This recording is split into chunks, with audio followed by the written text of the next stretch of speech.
What do you do if a powerful hurricane comes barreling through and obliterates everything in its path? You rebuild, you move on. But what do you do if 2 weeks later an even more powerful hurricane comes barreling through and obliterates even more? The hell do I know? My name is Howie. This is Positively Portugal. Let's get into it. So, for anyone who's familiar with this channel, you know I live in Florida in the United States. I'm moving to Portugal at the end of November. 2 weeks ago we had, or I guess I should say 2.5 weeks ago, we had Hurricane Helene come. And where I live in St. Petersburg, it didn't really affect me. And that's just where I live, because 5 miles south of me, on the water, everything was gone. Homes are destroyed. Even a friend of mine lost all of her possessions. 5 miles north of me, there was basically a shutdown in plumbing where for 2 days you were told not to flush the toilet or even shower. But my neighborhood, we came away unscathed from Helene. The worst thing that happened was the internet and television went out a few times, and it was for no more than a few seconds. But this past one with Hurricane Milton, that was a little different. And me personally, I still came out on top of this. I did not evacuate.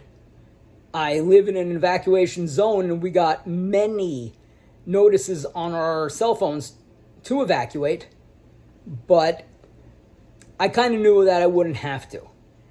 See, I live in an apartment complex that is on a hill, and I'm at the top of that hill in the front. There are 4 buildings out of 50 that are on that hill. The 5th one is the leasing office and maintenance storage room. But everything else is behind me and further down that hill. Some people are at the bottom of that hill. And I hate to tell you what happened to the people who were at the bottom of that hill. I actually did not lose power. I did have some problems. My living room carpet is flooded by the back window. My front door was damaged. I cannot lock the door from the outside anymore, but I can lock it from the inside, strangely enough, so go figure. These are not really issues for me. The carpet is already drying a little bit. I will admit my home smells like there's a dead body lying in it. I'm worried when I leave the house because I can't lock the door. But my neighbors did not come out nearly as well as I did. Most of the buildings here lost power. For some reason, we're not on the same line of that grid. But, don't even let me start talking about that. I'm not an electrician. I have no idea how that stuff works. All I know is I did not lose power. Most of my neighbors did. Maybe someone was watching over me. I don't know. Now, what used to be parking lots are now lakes. But you damn well better not go swimming in these lakes. There is garbage and debris everywhere. There are fallen trees, not just branches, and there are tons of branches, but there are fallen trees, whole trees everywhere. Signs have fallen off. They've fallen off of hotels. They've fallen off of gas stations where they used to list the prices of what gas is that day or at that moment. Well, those signs are gone, and some of them are in the street. There's a gasoline shortage. It's strange to me how everyone was told to evacuate, but where the hell are you going? There wasn't enough gas. And again, I knew I was going to be okay. That's why I didn't evacuate. I will say I truly believe that 3/4 of people who evacuate in hurricanes really don't need to. To me, it's just the people in what we call Zone A and Zone B. At least in my county, there are 5 zones, A, B, C, D, E, where A is the most vulnerable to flooding in the event of bad weather. I live in Zone B, but it really should not be listed as Zone B. I think they just listed the whole apartment complex as a Zone B, but I knew I was safe because I was on that hill. I was on the top of that hill. So there's not enough gasoline, and that's persisting right now. There are lines a mile long for some gas stations where people know that there is gas. Restaurants are not open. Some are. A lot aren't. We are under a water boil order in Pinellas County, where St. Petersburg is. So if you want to drink tap water, or even if you want to brush your teeth, you're supposed to boil water. Well, I stocked up on bottled water, and that's not something I do. I'm not a bottled water person. I am a tap water person. The only person who I buy bottled water for is my cat. So every time I open a bottle of water for myself, I feel like I'm pissing money down the drain. That order is supposed to be lifted tomorrow, but we'll see what happens. I don't want to say that there is a food shortage, because there's plenty of food that you can buy and eat, non-disposable. You can get cans of soup, pasta, canned tuna, all sorts of stuff. But in many stores, you still cannot purchase disposable groceries, like meat, dairy, seafood, anything frozen. So things are bad. And on top of that, there's still way too much debris in the roads. There are more than 100 traffic lights in St. Petersburg that are out. So it's not really safe to go driving anywhere. And right now, it's one of those things where there's nothing to do and there's no place to go. I'm not complaining about much. I am fortunate. This could have been a whole hell of a lot worse for me. But where does this tie into with Portugal?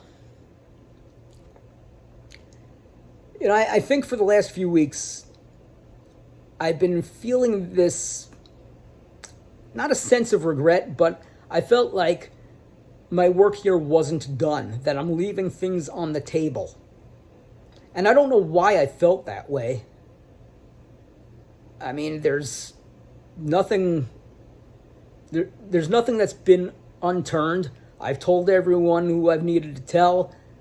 I've said my goodbyes to most of my friends here.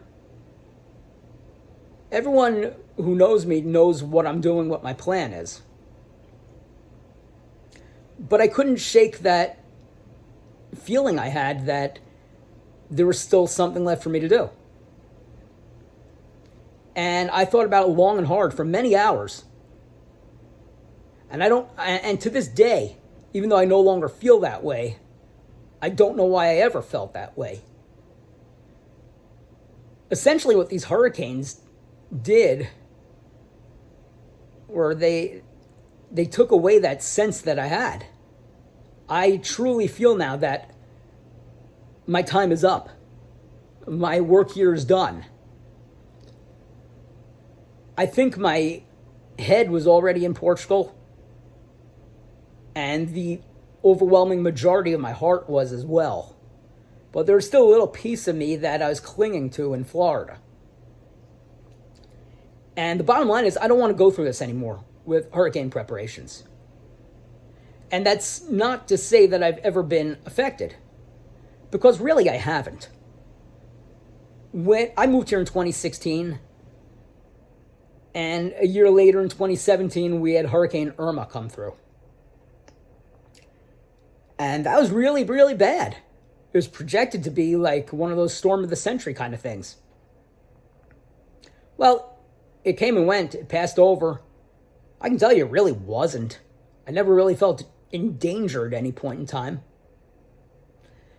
But I did lose power for 5 days 7 years ago.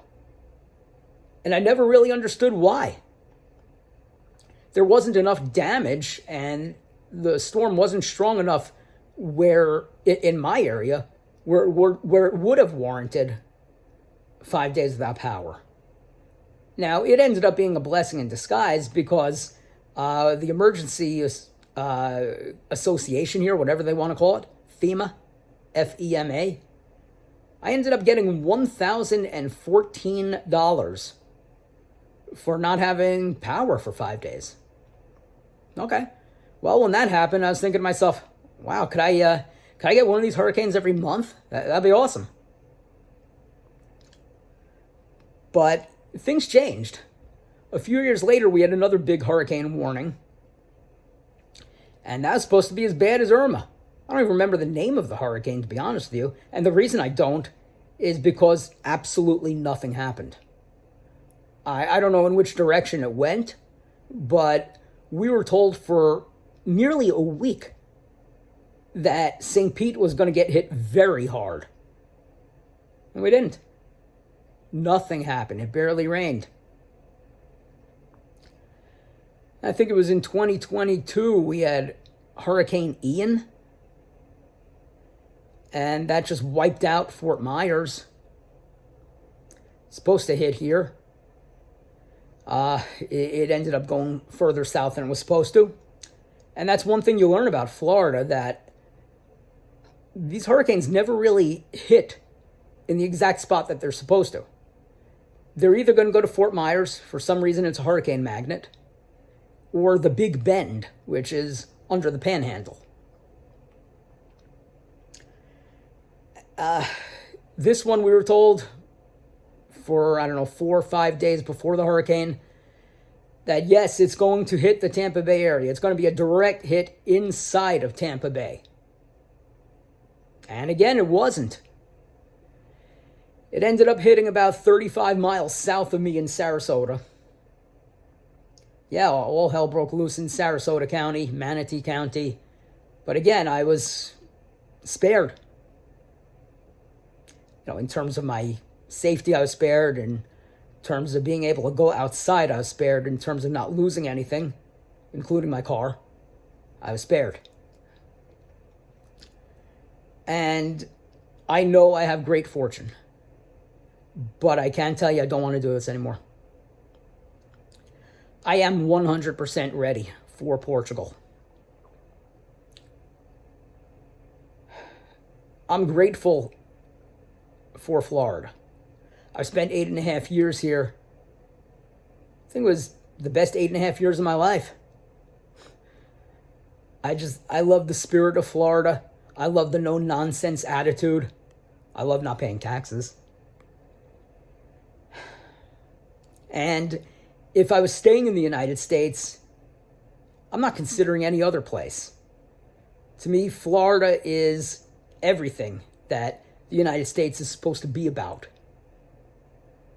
But again, I'm done with these hurricanes. I don't want to go through them anymore. I don't want to go through the preparation, the constant news reports, the cleaning up if and when one actually hits. This just isn't it. This thing has run its course, and I can finally say that it's time to move on. I guess it's just that last hurricane is what had set me straight 100%. Don't get me wrong, I was already set straight, but by about 95%.